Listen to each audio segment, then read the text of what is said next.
എല്ലാവർക്കും നമസ്കാരം. ശ്രീമദ് ഭഗവത്ഗീത നമ്മളിന്ന് പുതിയ അധ്യായത്തിലേക്ക് കടക്കുകയാണ്. അധ്യായം 13 ക്ഷേത്രജ്ഞ വിഭാഗയോഗം. ശരീരമനോബുദ്ധികളും അവയുടെ വിഷയങ്ങളും അടങ്ങിയ ദൃശ്യപ്രപഞ്ചത്തെ സാമാന്യേന ക്ഷേത്രം എന്ന് പറയാം. അതിനെ പ്രകാശിപ്പിക്കുന്ന ചൈതന്യത്തെ ക്ഷേത്രജ്ഞനെന്നും പറയുന്നു. ധ്യാനം വഴി ശരീരാദി ഉപാധികളിലെ അഭിമാനത്തെ മറികടക്കാൻ സാധിക്കും. ക്ഷേത്രത്തിൽ നിന്നും ക്ഷേത്ര സംബന്ധിയായ സംസാര ദുഃഖങ്ങളിൽ നിന്നും പുറത്തു കടക്കാം. പിന്നീട് ആ ജീവൻ അല്ലെങ്കിൽ ക്ഷേത്രജ്ഞൻ സ്വസ്വരൂപമായ പരമാത്മഭാവത്തിലേക്ക് ഉയരും. അങ്ങനെ അനവധിയായ അറിവുകൾ, ഇതെല്ലാം നമുക്ക് ഈ അധ്യായത്തിൻ്റെ പഠനത്തിൽ കൂടെ മനസ്സിലാക്കാൻ സാധിക്കും. നോക്കാം. ശ്ലോകം 1.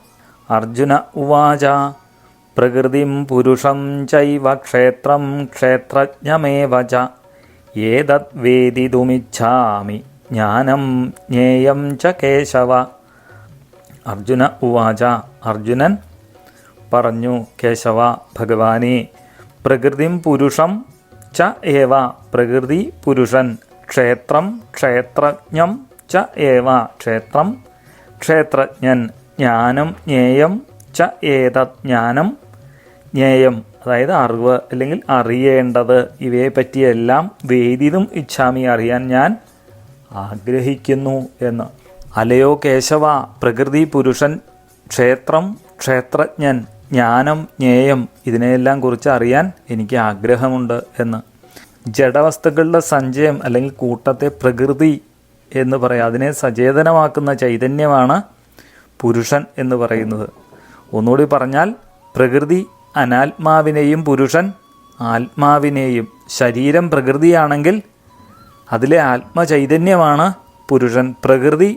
പ്രകൃതിയുടെ പര്യായമാണ് ക്ഷേത്രം, പുരുഷൻ്റെ പര്യായമാണ് ക്ഷേത്രജ്ഞൻ. നമുക്ക് കൂടുതൽ കാര്യങ്ങളൊക്കെ വരും ശ്ലോകങ്ങളിൽ മനസ്സിലാക്കാം. ആ ശ്ലോകം നമുക്ക് ഒന്നുകൂടെ നോക്കാം. ശ്ലോകം 1. അർജുന ഉവാച പ്രകൃതിം പുരുഷം ചൈവ ക്ഷേത്രം ക്ഷേത്രജ്ഞമേവ ച ഏതദ് വേദിതുമിച്ഛാമി ജ്ഞാനം ജ്ഞേയം ച കേശവ. ശ്ലോകം 2. ശ്രീ ഭഗവാനുവാച ഇദം ശരീരം കൗന്ദേയ ക്ഷേത്രമിത്യഭിധീയതേ ഏതദ്യോ വേത്തിദം പ്രാഹു ക്ഷേത്രജ്ഞ ഇതി തദ്വിദ. ശ്രീ ഭഗവാനുവാച, ശ്രീ ഭഗവാൻ പറഞ്ഞു, കൗന്ദേയ ഇദം ശരീരം, അർജുന ഈ ശരീരത്തെ, ക്ഷേത്രം ഇതി അഭിധീയതേ ക്ഷേത്രമെന്ന് പറയുന്നു, ഏതദ്യ വേത്തി ഇതിനെ ആരാണോ അറിയുന്നത്, തം ക്ഷേത്രജ്ഞ ഇതി അല്ലെങ്കിൽ അവനെ ക്ഷേത്രജ്ഞൻ എന്നും, തദ്വിദ പ്രാഹു പണ്ഡിതന്മാർ അല്ലെങ്കിൽ അറിവുള്ളവർ പറയുന്നു എന്ന്. അല്ലയോ അർജുന, ഈ ശരീരത്തെ ക്ഷേത്രമെന്നും അതിനെ അറിയുന്നവൻ ആരോ അവനെ ക്ഷേത്രജ്ഞൻ എന്നും ആര് പറയുന്നു? അറിവുള്ളവർ, പണ്ഡിതന്മാർ പറയുന്നു എന്ന്. ഒരു ചെറിയ കാര്യം പറഞ്ഞിട്ട് നമുക്കിതിലേക്ക് തിരിച്ചു വരാം. നമ്മൾ ഈ സ്വപ്നം കാണുമ്പോൾ ആ അവസ്ഥയിൽ നമ്മൾ പൂർണ്ണമായിട്ടും ആ സ്വപ്നത്തിൽ നടക്കുന്ന കാര്യങ്ങൾ നമ്മൾ അനുഭവിക്കുന്നതായിട്ട് നമുക്ക് തോന്നുന്നുണ്ടോ അല്ലേ? ഉണർന്നു കഴിഞ്ഞു കഴിഞ്ഞാലോ അത് വെറും തോന്നലായിട്ട് നമ്മൾ തീരുകയാണ് അല്ലേ? അതേപോലെ യഥാർത്ഥ സ്വരൂപമായ ആ പരമാർത്ഥ തത്വത്തിലേക്ക് ഉണർന്നു കഴിഞ്ഞാൽ അല്ലെങ്കിൽ ഉയർന്നു കഴിഞ്ഞാൽ നമുക്ക് ചുറ്റുമുള്ളതെല്ലാം അപ്രത്യക്ഷമാകും. ഇതെല്ലാം മനസ്സിലാവാൻ തുടങ്ങിക്കഴിഞ്ഞാൽ വളരെ രസമാണ്, അല്ലെങ്കിൽ പരമബോറുമാണ്. ഇത് ശരിയാണെന്ന് തോന്നുന്നില്ല കേട്ട് കഴിഞ്ഞാൽ. ഒന്നുകൂടെ പറയാം.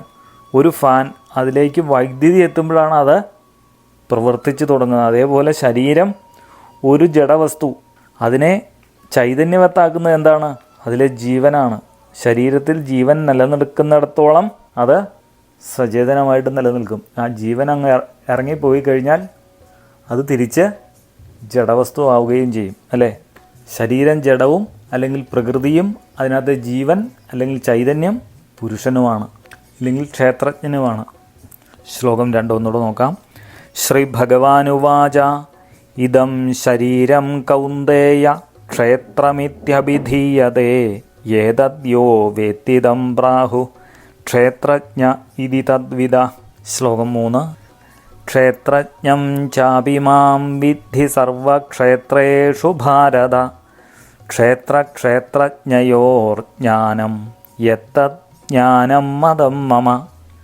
ഭാരത സർവക്ഷേത്രേഷു അപി അർജുന, സർവക്ഷേത്രങ്ങളിലും മാം ക്ഷേത്രജ്ഞം വിദ്ധി, ഞാനാണ് ക്ഷേത്രജ്ഞൻ എന്ന് അറിഞ്ഞാലും, ക്ഷേത്രജ്ഞയോ, ക്ഷേത്രജ്ഞന്മാരെക്കുറിച്ചുള്ള യത് ജ്ഞാനം തത് ജ്ഞാനം, അറിവ് തന്നെയാണ് യഥാർത്ഥ അറിവ് എന്ന്.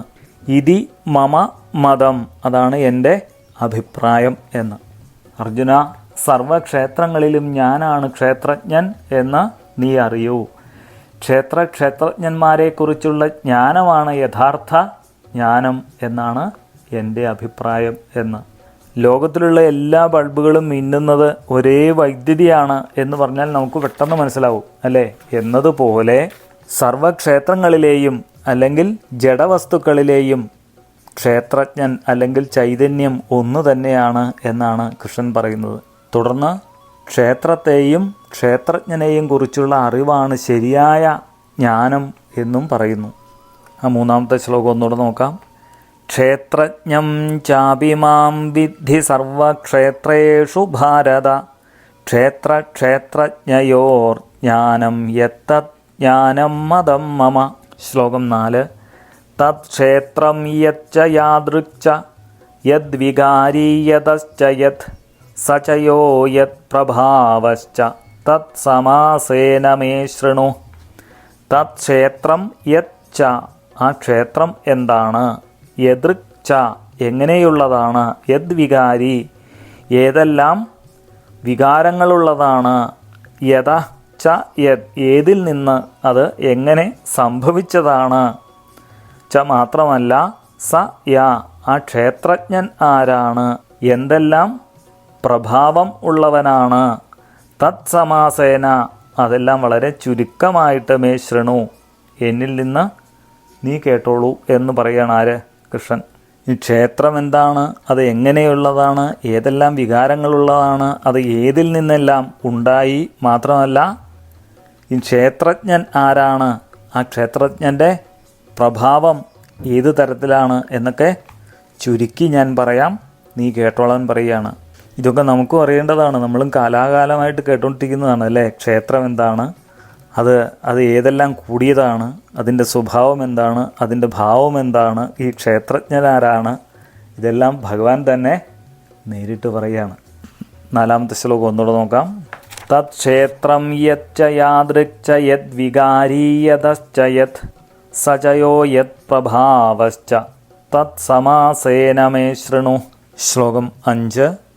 ഋഷിഭിർബഹുധാ ഗീതം ഛന്ദോഭിർവിവിധൈ പൃഥക് ബ്രഹ്മസൂത്രപദൈശ്ചൈവ ഹേതുമദ്ഭിർവിനിശ്ചിതൈ. ഋഷിഭി ബഹുധാ ഋഷികളാൽ പല പ്രകാരത്തിൽ, വിവിധൈ ഛന്ദോഭി വിവിധങ്ങളായ ഛന്ദസ്സുകളാലും, ഹേതുമദ്ഭി വിനിശ്ചിതൈ യുക്തിയുക്തങ്ങളും സുനിശ്ചിതങ്ങളുമായ, ബ്രഹ്മസൂത്രപദൈ ച ബ്രഹ്മപ്രതിപാദക വാക്യങ്ങളാലും, ഏതത് പൃഥക് ഗീതം ഇത് പ്രത്യേകം പ്രതിപാദിക്കപ്പെട്ടിട്ടുണ്ട് എന്ന്. പുരാതന കാലം മുതൽ ഋഷികൾ പല പ്രകാരവും വിവിധ ഛന്ദസ്സുകളിലും യുക്തിയുക്തമായിട്ടും സുനിശ്ചിതമായിട്ടും ബ്രഹ്മപ്രതിപാദ വാക്യങ്ങളെ കൊണ്ട് ഇതെല്ലാം പ്രത്യേകമായി പ്രതിപാദിച്ചിട്ടുണ്ട് എന്നാണ് കൃഷ്ണൻ പറയുന്നത്. ഇപ്പം ഞാൻ പുതിയതായിട്ട് പറയുന്നതല്ല, എൻ്റെ മാത്രം അഭിപ്രായമല്ല, തത്വദർശികളായ ഋഷികൾ അവരുടെ അനുഭവജ്ഞാനത്തിൽ സാക്ഷ്യപ്പെടുത്തിയിട്ടുണ്ട്. ക്ഷേത്രജ്ഞ തത്വത്തെ വേദമന്ത്രങ്ങളിലും ഉപനിഷത്തുകളിലുമൊക്കെ കാണാം എന്നാണ് പറയുന്നത്. ശ്ലോകം 5 ഒന്നുകൂടെ നോക്കാം. ഋഷിഭിർബഹുധാ ഗീതം ഛന്ദോഭിർവിവിധൈ പൃഥക് ബ്രഹ്മസൂത്രപദൈശ്ചൈവ ഹേതുമദ്ഭിർവിനിശ്ചിതൈ.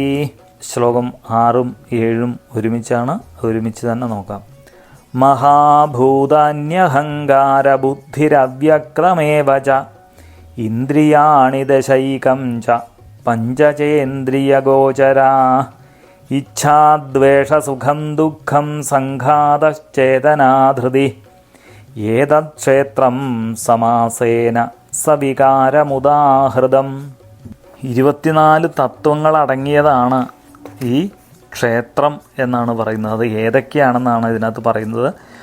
മഹാഭൂതാനി, അതായത് പഞ്ചമഹാഭൂതങ്ങൾ, പിന്നെ അഹങ്കാരം, കർത്തൃത്വ ഭോക്തൃത്വാഭിമാനം, അതായത് ഞാൻ എൻ്റേത് എന്ന തോന്നൽ, പിന്നെ ബുദ്ധി തന്നെ. അവ്യക്തം എന്ന് പറഞ്ഞാൽ വാസനാബലം എന്ന് പറയില്ലേ അത്. പിന്നെ ദശേന്ദ്രിയാണി, 10 ഇന്ദ്രിയങ്ങൾ. ഏകം എന്ന് പറഞ്ഞാൽ മനസ്സ്. പഞ്ച ഇന്ദ്രിയഗോചരാ, 5 വിഷയങ്ങൾ. ഇങ്ങനെ 24 തത്വങ്ങൾ. ഏതത് ക്ഷേത്രം, ഈ ക്ഷേത്രത്തെ. ഇച്ഛാദ്വേഷ സുഖം ദുഃഖം, ഇച്ഛ ദ്വേഷം സുഖം ദുഃഖം. സംഘാത ചേതനാധൃതി, സംഘാതം ചേതനാധൃതി. ഇങ്ങനെ സവികാരം, വികാരങ്ങളോടുകൂടി.